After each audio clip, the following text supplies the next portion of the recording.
Assalamualaikum warahmatullahi wabarakatuh. Alhamdulillahirrahmanirrahim. Senang sekali pada kesempatan yang berbahagia ini telah hadir bersama kita pimpinan Basnas Kabupaten Indragiri Hilir. Assalamualaikum Pak Yunus Hasbi, apa kabar Pak?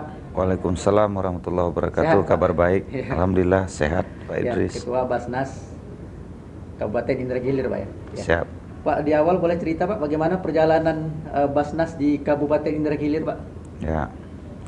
Baik, assalamualaikum warahmatullahi wabarakatuh. Ya.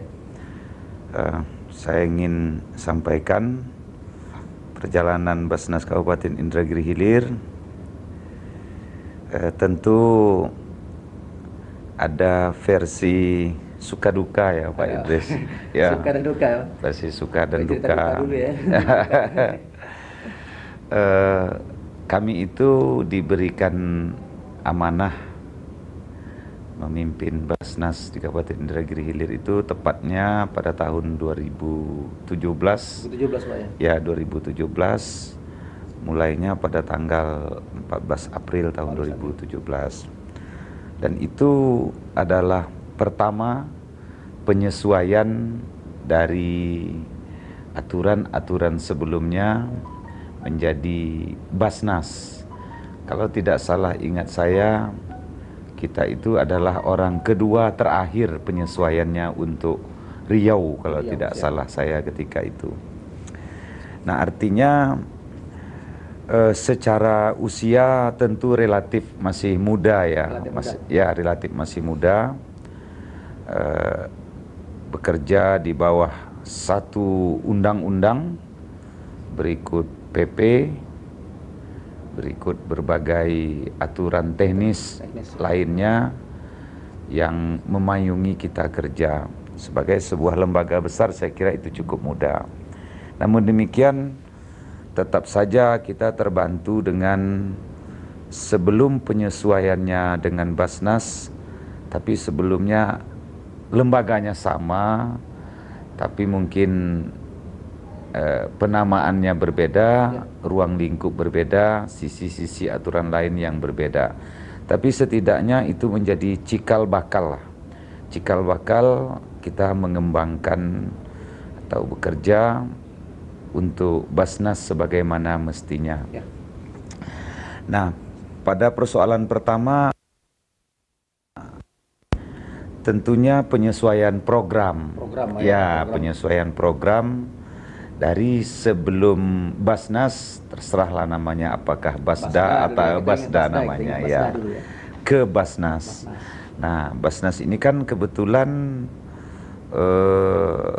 ibaratnya satu sistem pengelolaan zakat yang dalam arti itu adalah rukun Islam. Ya, salah satu rukun Islam. Ya. Yang mana beberapa hal tentang pengelolaannya diatur oleh negara. Undang-undang malah. Ya, undang-undang malah. Dan senangnya pula instrumen yang mendukung kita melaksanakan amanat undang-undang itu tersedia. Antara lain untuk azas transparansi misalnya ada satu sistem aplikasi yang disiapkan oleh Basnas Pusat, yaitu sistem informasi manajemen Basnas Simba. Ya. Ketika itu kita awal sekali kegiatan kita adalah mengirim staf kita mengikuti pelatihan memahirkan dengan menggunakan aplikasi Simba itu ya. Dan berikut kita juga mengundang instruktur dari provinsi, kita matangkan lagi di tingkat kabupaten, sehingga alhamdulillah sekarang tidak ada satupun transaksi keluar ataupun masuk yang tidak kita online kan melalui sistem tadi gitu. Nah, tapi sekali lagi saya katakan itu semua adalah penyesuaian yang sudah nyaris ya menengah ke atas lah, tidak ke ujung tapi sudah menjadi ada alurnya sudah yang kita ikuti. Pastinya kita pasti senang dan terima kasih karena adanya Basda yang sebelumnya yang mencikal bakali ya untuk kita laksanakan. Nah, selanjutnya sebagai cerita tentang perjalanan Basnas tadi sebagai sebuah lembaga yang mengelola uang zakat. Tentunya zakat itu setidaknya kita bagi dua session penting. Pertama pengumpulan, yang kedua pendistribusian. Kan itu yang iya dan utamanya. Nah, dari sisi pengumpulan tentu kita juga berhadapan dengan pemahaman sosial yang belum semuanya tersosialisasi amanat undang-undang itu tadi, itu satu. Belum juga tersosialisasi dengan baik tentang hal teknis tentang kewajiban zakat. Belum juga tersosialisasi tentang eksistensi Basnas. Nah, ini yang menjadi kendala.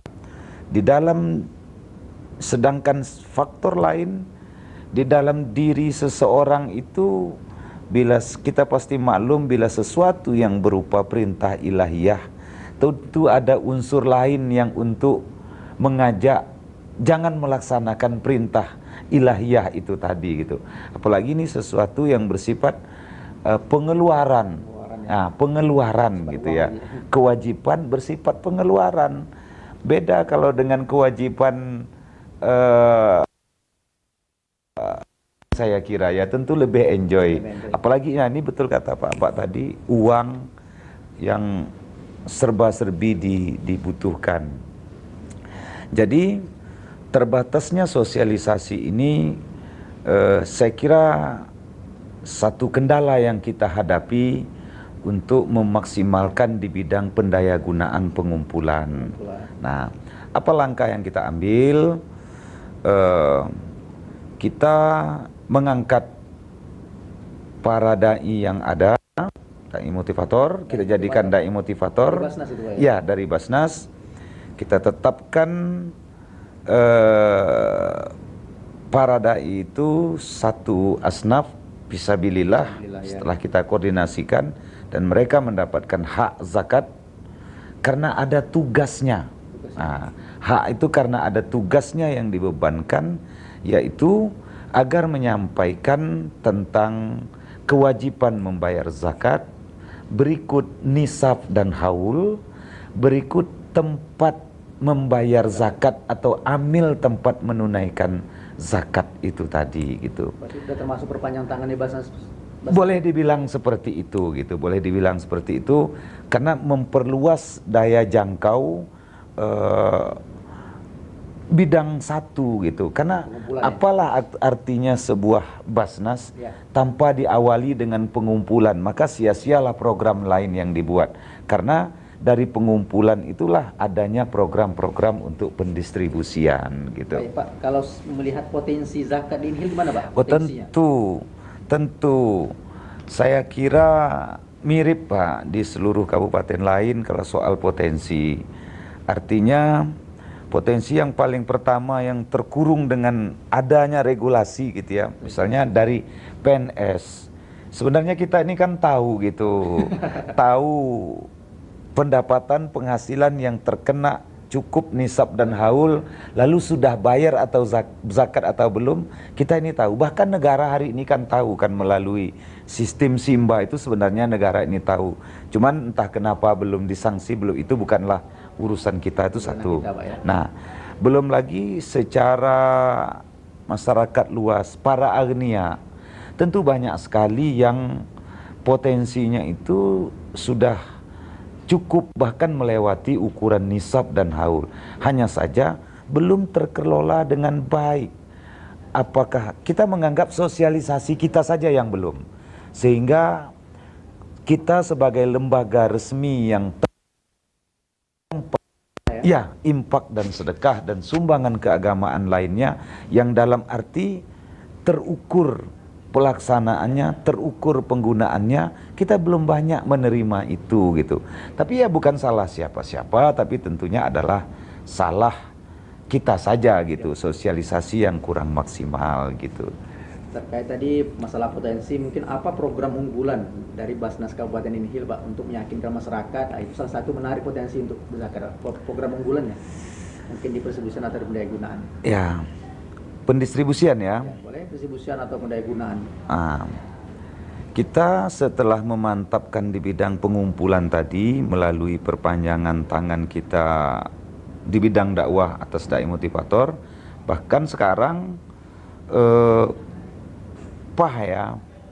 penyuluh agama honorer dari Kementerian Agama itu juga kita angkat sebagai dai motivator dan kita berikan hak mereka dari uang zakat. Ya sekurang-kurangnya mereka cukup representatif lah mendoakan para muzaki ya, agar bersih hartanya, berikan keselamatan karena telah menunaikan zakat gitu ya. Setidak-tidaknya itu pandangan kita. Nah tentang itu unggulan dari sisi pengumpulan. Kalau pendistribusian kita selalu saja semacam bermanuver lah kira-kira ya. Bermanuver setiap program pendistribusian kita itu harus unggul, harus unggul, harus unggul. Kenapa? Kita berpikir dengan mengunggulkan ini agar ada dampaknya ke bidang satu, bidang pengumpulan. Artinya, ya daya tarik yang dibuat oleh Basnas, ini dia. Kemana uang zakat? Ini dia.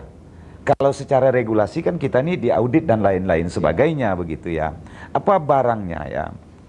Kita pada bidang masyarakat miskin yang berada di daerah pesisir, kebetulan Inhil itu daerah pesisir, kita zakat produktifnya mengadakan perahu nelayan melalui pembentukan kampung-kampung nelayan.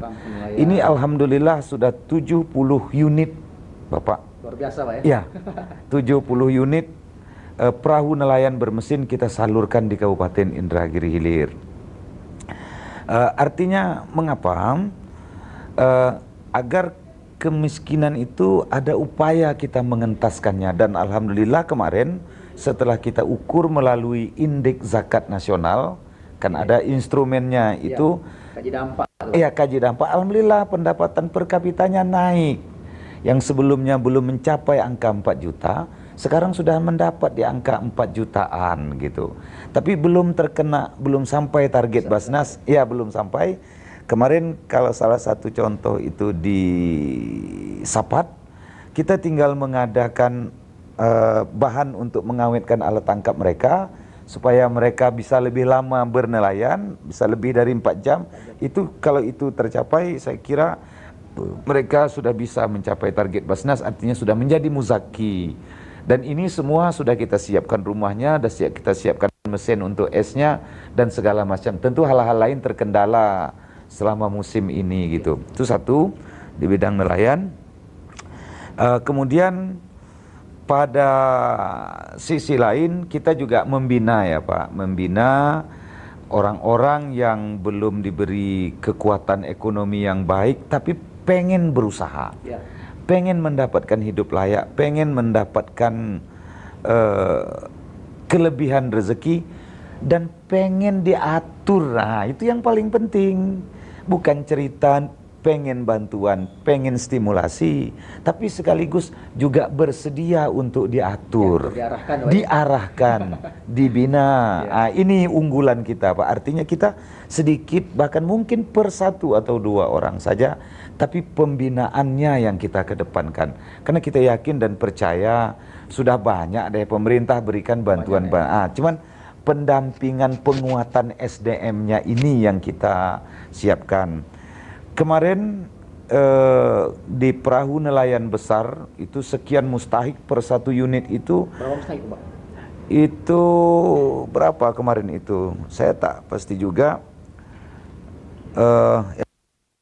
Yang jelas 30 juta per unitnya gitu. Ya tinggal kita tetapkan berapa mustahik penerima manfaat ya. Penerima manfaat itu yang paling penting itu. Itu yang paling pertama kita siapkan Pak Idris adalah buku panduan penggunaan itu dulu gitu. Pedomannya dulu yang kita siapkan gitu. Karena apa? Kalau tidak pedoman nanti semacam tidak ada aturan gitu, kapan dia menggunakan alat tangkap, di mana jualnya, kemana hasil, bagaimana merawat dan segala macam begitu. Nah itu saya kira unggulan-unggulan kita. Yang lain-lain tentu kita juga sudah bergerak di bidang perdagangan, ya membantu dulu ya. Tapi outputnya belum dapat kita ukur, belum dapat kita lihat sekarang. Bahkan ada yang sudah kita siapkan, belum bisa kita distribusikan. Tentu kita juga ikut protokoler ya pada musim ini, itu sesuai surat edaran begitu. Mungkin terakhir Pak, bagaimana sih peran pemerintah Kabupaten Indragiri Hilir Pak tentang Basnas ya Pak? Pemerintah lah yang support Basnas Pak Idris. Pemerintah ya? Iya. Peran sekali ya? Iya, karena memang pemerintah itu potensi sekali untuk kita lakukan sosialisasi, karena mereka memang punya program yang selalu mengumpulkan orang, ya hadir acara-acara. Nah kita tinggal tumpang dengan mereka, terutama Pak Bupati, dan alhamdulillah Bupati baik di kapasitas pribadinya maupun kapasitas sebagai Bupati ya, support dan dukung penuh untuk Basnas ini. Bahkan saya tahu betul itu ketika surat instruksinya agar pemotongan zakat itu, ya berbagai macam persepsi ya, yang menerima menolak, tapi dia katakan ini perintah agama, tidak bisa untuk kita tarik, teruskan saja. Tambah juga bentuk lain dukungannya, operasional Basnas itu cukup besar diberikan dari pemerintah Indragiri Hilir, sehingga pada tahun 2019 kita kan mendapat Basnas Award dari pemerintah pusat atas perhatian dan kepedulian pemerintah pemerintah daerah terhadap Basnas gitu.